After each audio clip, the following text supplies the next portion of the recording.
My name is Kelly, and I married Tom when I was young and full of dreams. We'd been high school sweethearts, and I thought we'd be happy forever. My father, a successful businessman who owned a furniture factory, gave us a beautiful house as a wedding gift. 3 years after the wedding, our son Michael was born. As the years passed, I threw myself into being the perfect housewife and mother. I kept our home spotless, cooked gourmet meals, and made sure Michael had everything he needed. Tom's career as a sales manager wasn't progressing as quickly as he'd hoped. One night, he came home frustrated and angry. "Damn it, Kelly. I can't take this anymore. I'm busting my ass at work, and for what? Pennies." He slammed his fist on the kitchen table, making me jump. "What do you want me to do about it?" I asked, trying to keep my voice calm. Tom's eyes lit up. "Your father. He could give me a job at his factory. A senior position. You could talk to him, couldn't you?" I hesitated. My father had always been fair in his business dealings, and I didn't want to take advantage of our relationship. But seeing the desperation in Tom's eyes, I nodded. "Okay, I'll talk to him." The next day, I visited my father at his office. "Dad, I need to ask you something," I began nervously. "It's about Tom. He's not happy with his job, and I was wondering if you might have a position for him here at the factory?" After a long moment, my father nodded. "All right, I'll give him a shot. But he'll have to prove himself like anyone else." When I told Tom the news, he was ecstatic. He picked me up and spun me around the kitchen. "You're amazing, Kelly. This is going to change everything for us." And for a while, it did. Tom started earning more money, and our financial worries eased. But as one problem faded, another grew in its place: my relationship with Tom's mother, Helen. Helen was a force of nature, fiercely protective of her only son and openly disapproving of me. She'd drop by unannounced, criticize my housekeeping, and demand my constant attention. One afternoon, as I was trying to get dinner ready, Helen burst through the front door. "Kelly, I need you to take me shopping right now." I gritted my teeth. "Helen, I'm in the middle of cooking. Can it wait until tomorrow?" Her eyes narrowed. "Are you saying my needs aren't important? After all I've done for this family?" I bit back a retort, knowing it would only make things worse. "Of course not.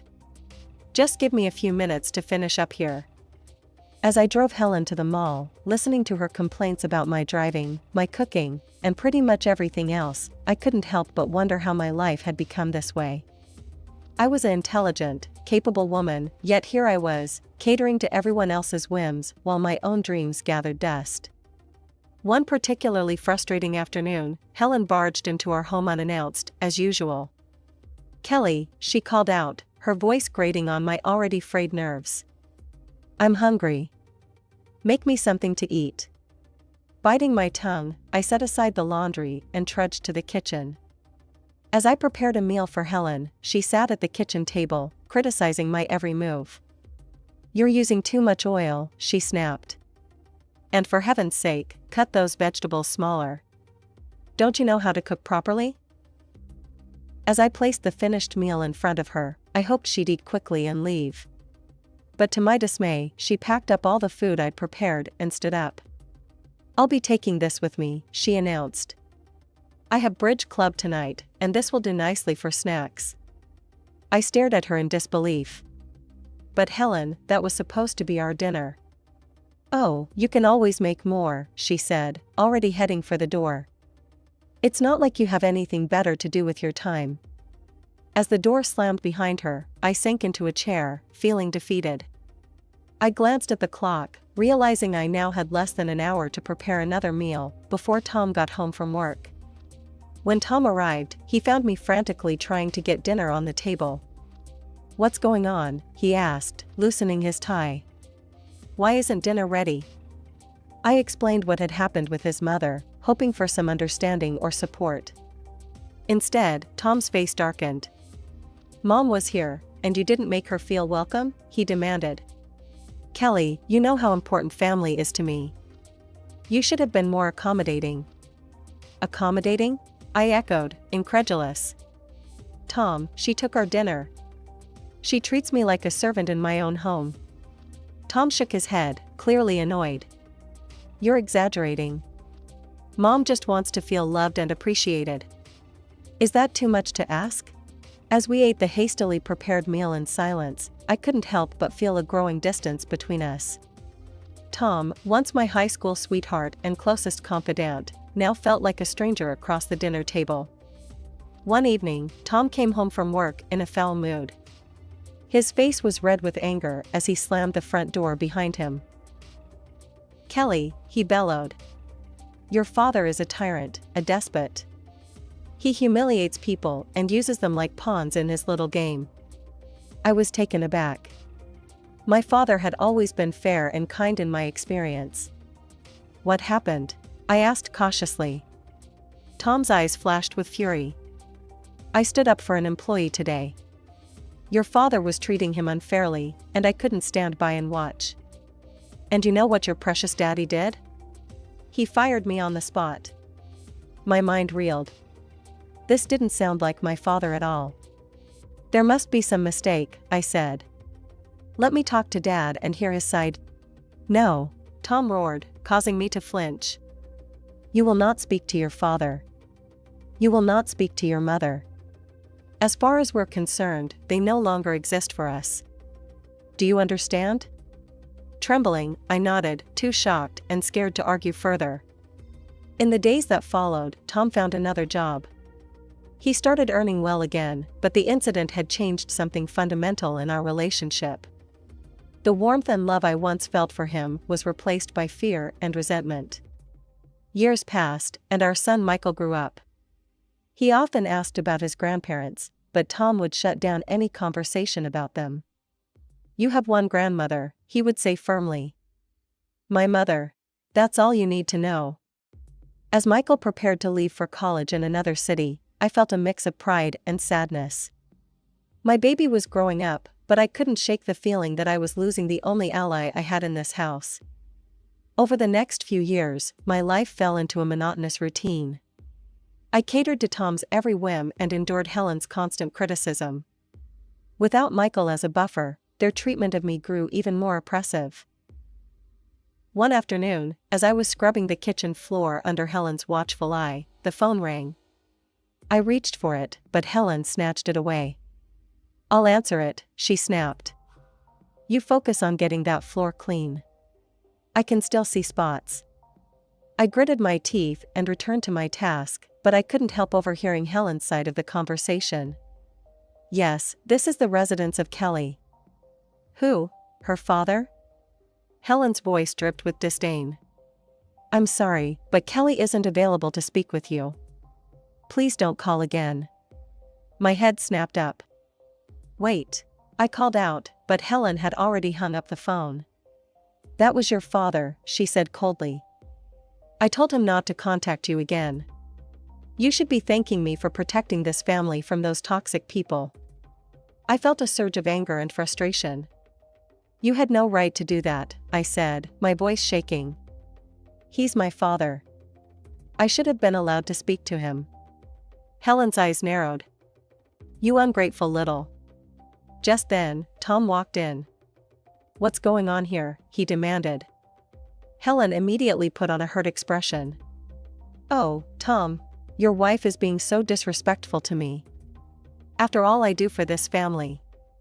Tom turned to me, his face dark with anger. Is this true, Kelly? Are you disrespecting my mother? I opened my mouth to explain, but the words wouldn't come. I realized with a sinking heart that it didn't matter what I said. Tom would always take Helen's side. A year passed since that fateful phone call from my father. Life continued its suffocating routine, with Tom and Helen's control over me growing tighter by the day. Then, on a crisp autumn morning, everything changed. The phone rang while I was preparing breakfast. Tom was in the shower, and Helen hadn't arrived for her daily inspection of my housekeeping. For once, I was able to answer without interference. Hello? I said tentatively. Kelly? Is that you? The voice on the other end was familiar, yet distant, my father's voice. Kelly, it's your mother. She's very ill. The doctors, they don't think she has much time left. She needs you. We both do. Just then, I heard the bathroom door open. Tom would be down any minute. I'll try, Dad. I promise I'll try, I whispered before quickly hanging up. When Tom entered the kitchen, I was fighting to compose myself. Who was that on the phone? He asked suspiciously. I took a deep breath. It was my father. My mother is very ill, Tom. She's dying. I need to go see her. Tom's face hardened. Absolutely not. We've been through this, Kelly. Your parents don't exist for us anymore. I felt something snap inside me. For the first time in years, I stood up to him. I'm going, Tom. With or without your permission. She's my mother, and I won't let her die without saying goodbye. Tom's jaw clenched. Fine. One day. That's all you get. And then you come back home where you belong. I nodded, not trusting myself to speak. One day was better than nothing. With shaking hands, I called my son Michael and told him what was happening. To my surprise and relief, he immediately offered to accompany me. The next morning, Michael and I set off for my childhood home. When we arrived, my father met us at the door. He looked older than I remembered, grief etching deep lines in his face. Without a word, he pulled me into a tight embrace. He led us to my mother's room. She lay in bed, pale and frail, but her eyes lit up when she saw me. Kelly, she whispered, reaching out a trembling hand. My baby girl. I rushed to her side, clasping her hand in mine. Mom, I'm here. I'm so sorry. Can you ever forgive me? She smiled weakly. There's nothing to forgive, sweetheart. I'm just glad you're here now. We spent the day by her bedside, sharing memories and making up for lost time. As the sun began to set, my mother's breathing became labored. She squeezed my hand and looked into my eyes. Kelly, she said softly. Promise me you'll live your life. Really live it. Don't let anyone cage your spirit again. Tears streamed down my face as I nodded. I promise, Mom. I promise. She smiled one last time, then closed her eyes. Her hand went limp in mine. She was gone. Suddenly, my phone began to ring incessantly. I knew without looking that it was Tom. I answered the call, moving to the hallway for privacy. Tom's voice, sharp with anger, cut through the line. Where the hell are you, Kelly? You were supposed to be back hours ago. Tom, I can't leave yet, I stammered, my voice thick with emotion. My mother just passed away. I need to stay for the funeral. Absolutely not, he roared. I told you one day, and that's all you get. If you're not back by tomorrow, don't bother coming back at all. His words hung in the air, a threat and a promise all at once. For a moment, I was tempted to give in, to rush back to the life I knew. But then I remembered my mother's last words, urging me to live my life fully. Fine, I said, my voice steadier than I felt. I'm staying. I ended the call before he could respond, my heart pounding. I had just defied Tom for the first time in our married life, and it was both terrifying and exhilarating. The next few days passed in a blur of grief and preparations. On the day of the funeral, as we stood solemnly around my mother's grave, my phone began to ring again. Tom's number flashed on the screen. Without thinking, I pressed the speaker button, if only to quickly silence it. Tom's voice, loud and angry, burst forth for all to hear. Kelly, this is your last chance, he yelled. If you don't come home right now, I swear I'll come and drag you back myself. You ungrateful filth, after everything I've done for you. I quickly ended the call, my face burning with shame and anger. The mourners around us looked shocked, and Michael's face was a mask of fury. My father looked more concerned than anything else. He pulled me aside as soon as the service was over. Kelly, he said gently, we need to talk. We walked to a quiet corner of the cemetery, and my father took a deep breath. "Sweetheart, there's something you need to know about Tom. Something I should have told you years ago." I listened in stunned silence as my father revealed the truth about why Tom had really left the company all those years ago.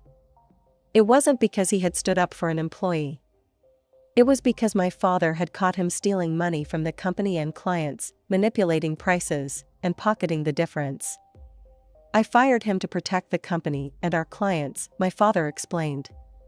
"I didn't tell you because I thought you loved him, and I didn't want to come between you. But now, hearing how he speaks to you, seeing what your life has become, I can't stay silent anymore." I felt as if the ground had opened up beneath my feet. All these years, I had believed Tom's lies, allowed him to cut me off from my family, endured his and Helen's emotional abuse. And it had all been based on a lie. "There's more," my father continued, his voice grave. "I recently heard from a friend that Tom's company is under investigation. There are discrepancies, Kelly. I think he might be up to his old tricks again." As the full impact of his words hit me, I felt a strange mix of despair and liberation. The life I had known was crumbling around me, but from its ashes, I saw a chance for a new beginning. The day after the funeral, my father, Michael, and I decided to return to my house. To our surprise, we found the house bustling with activity. Helen's friends were milling about, and the smell of food wafted from the open windows. We walked in to find a full-blown party in progress. Helen, holding a glass of wine, spotted us first. Her eyes narrowed as she took in my father and Michael. "Well, look who finally decided to grace us with her presence," she said, her voice dripping with sarcasm. "You're late, Kelly. My birthday celebration started hours ago." I was momentarily stunned. In all the turmoil of the past few days, I had completely forgotten about Helen's birthday. Before I could respond, she thrust a dirty rag into my hands. "Don't just stand there," she snapped. "Start cleaning up. These tables won't wipe themselves." My father, who had been silently observing, suddenly erupted. "How dare you speak to my daughter that way?" he thundered, causing the room to fall silent. "She's not a dog to follow your commands. She's a grown woman who deserves respect." Helen laughed derisively. "Respect? She gave up any right to respect when she married my son. Her family is Tom and me now. You're nothing to her anymore." I watched in disbelief as my father and Helen argued, their voices rising.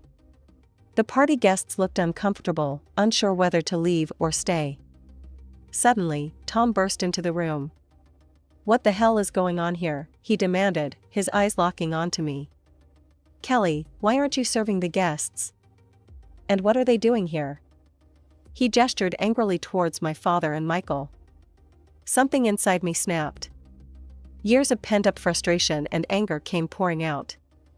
"No, Tom," I said, my voice steady and clear. "I'm not serving anyone. I'm not cleaning up. And I'm not staying silent anymore." The room had gone deathly quiet. Even Helen seemed at a loss for words. "I know the truth, Tom," I continued, pulling out the divorce papers I had hastily prepared. "I know why you really left my father's company. And I'm done. I want a divorce." For a moment, Tom looked like he might lunge at me. But then, perhaps realizing he was outnumbered, he deflated. "Fine," he snarled. "Take your divorce. But don't think you'll get a penny from me." I couldn't help but laugh. "This house is mine, Tom. My father gave it to us as a wedding gift, remember? You're the one who needs to leave." Tom and Helen left shortly after, shooting venomous glares our way. As the door closed behind them, I sank onto the couch, suddenly exhausted. Michael, who had been quietly observing everything, finally spoke up. "Mom, why didn't you tell me things were so bad?" "I'm sorry, Michael," I said. "I thought I was protecting you. But I realize now that I was just teaching you the wrong lessons about love and respect." In the weeks that followed, my life transformed dramatically. The divorce proceedings began, and I threw myself into rebuilding my life. My father, true to his word, stood by me every step of the way. One afternoon, as we sat in his study discussing the future, my father broached a subject I hadn't expected. "Kelly," he began, his voice gentle but serious, "I've been thinking. I'm not getting any younger, and the factory needs new blood. How would you feel about coming to work with me?" I blinked in surprise. "Me? But Dad, I don't know anything about running a business." He chuckled. "Neither did I when I started. You're smart, Kelly. You can learn. Besides, it's about time you had a chance to spread your wings." Over the next few months, I immersed myself in learning the business. My father was a patient teacher, guiding me through the intricacies of running a furniture factory. I discovered a passion for design and innovation that I never knew I had. Meanwhile, the divorce proceedings dragged on. Tom, true to form, fought me every step of the way. He contested the ownership of the house, and even attempted to turn Michael against me. In the end, justice prevailed. I was awarded the house and substantial financial compensation for years of emotional abuse. Tom, facing charges for his fraudulent activities, found himself deep in debt and unable to hold senior positions anymore. As for Helen, she faded into the background, her influence over my life finally broken. The last I heard, she had moved in with a distant relative, her social circle diminished after the truth about Tom came out. 3 years passed in what felt like a blink of an eye. Then, one sunny morning, my father called me into his office. His face was solemn as he gestured for me to sit. "Kelly," he said, his voice heavy with emotion, "I'm not well. The doctors, they don't think I have much time left." The world seemed to tilt on its axis. "Dad, no," I whispered, reaching for his hand. He squeezed my fingers gently. "It's okay, sweetheart. I've had a good life. And now, I can go knowing that you're strong, that you're free, that you'll be okay." Tears streamed down my face as he continued. "I'm leaving everything to you, Kelly. The business, the house, all of it. You've more than proven yourself. I know you'll take good care of it all." In the weeks that followed, we spent as much time together as possible. My father's condition deteriorated rapidly, but his spirit remained strong. He passed away peacefully in his sleep, leaving behind a legacy that I was now responsible for carrying forward. The news of my father's passing and my inheritance spread quickly through our small town. I was still adjusting to my new reality when an unexpected visitor arrived at my doorstep. It was a crisp autumn afternoon when I heard the doorbell ring. Opening the door, I was shocked to see Tom standing there, a bouquet of flowers in his hand and an apologetic look on his face. "Kelly," he said, his voice softer than I'd heard it in years. "I'm so sorry about your father. May I come in?" Warily, I stepped aside to let him enter. We stood in the foyer, an awkward silence hanging between us. Finally, Tom spoke. "I've been doing a lot of thinking, Kelly. About us, about our life together. I know I made mistakes, terrible mistakes. But I've changed. My mother, she passed away last month. She was the one who always came between us. Now, there's nothing stopping us from being happy together again." As I opened my mouth to respond, I heard the sound of a car pulling up in the driveway. A moment later, the front door opened, and a tall, distinguished-looking man walked in. "Kelly, darling, I'm home," he called out, then stopped short when he saw Tom. Tom looked between us, confusion and anger dawning on his face. "Who the hell is this?" he demanded. The man stepped forward, extending his hand to Tom. "I'm David, Kelly's husband. And you are?" Tom ignored the outstretched hand, his face contorting with rage. "Husband? What the hell, Kelly? You remarried? You traitor!" David's expression hardened. He stepped between Tom and me, his voice low and dangerous. "I suggest you leave now, and never speak to my wife that way again." Tom lunged forward, but David was quicker. He caught Tom by the arm and firmly escorted him to the door. "This is your only warning," David said calmly. "Stay away from Kelly. If you ever come near her or insult her again, you'll regret it." With that, he shut the door in Tom's face. As the sound of screeching tires faded away, David turned to me, his face softening with concern. "Are you okay, love?" I nodded, stepping into his embrace. "I'm fine. I'm just glad you're home." I looked up at him, a smile playing on my lips. "And I'm glad you waited for me after all these years." David chuckled, pressing a kiss to my forehead. "I've loved you since high school, Kelly. I would have waited forever if I had to." As we stood there in each other's arms, I marveled at how life had come full circle. David and I had been high school sweethearts before Tom came into the picture. After my divorce, we had reconnected, and our old feelings had blossomed anew. We'd married in a quiet ceremony 6 months ago, starting a new chapter in both our lives. Just then, my phone buzzed with a text. It was from Michael. "Mom, great news. Jessica's pregnant. You're going to be a grandmother." In the months that followed, life settled into a beautiful rhythm. Michael and his wife Jessica moved back to our city, eager to be close to family as they prepared for their baby's arrival. They joined us at the factory, bringing fresh ideas and energy to the business.